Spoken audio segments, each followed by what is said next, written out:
At naulan nga ngayon dito sa bundok, mga mima ko. At ito nga ang ulam natin ngayon. Lakmi Payless.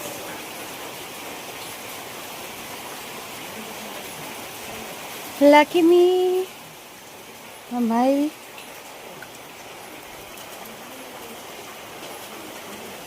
Lagyan natin ng dahon ng sili. Diba? Sarap.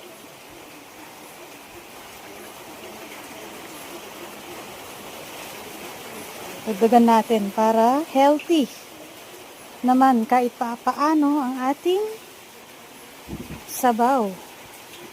Umuulan kasi ngayon kaya tamang-tama to para sa ating panahon ng napakalamig. Oh no, nag-umapaw na. Hina natin ng konti.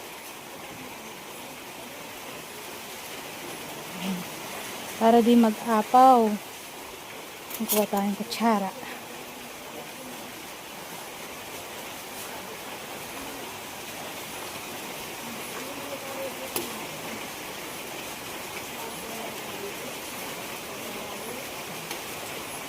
Wala tayong tagahawak kaya mano-mano lang.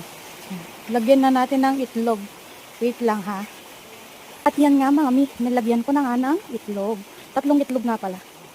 Ayan po. Sarap diba?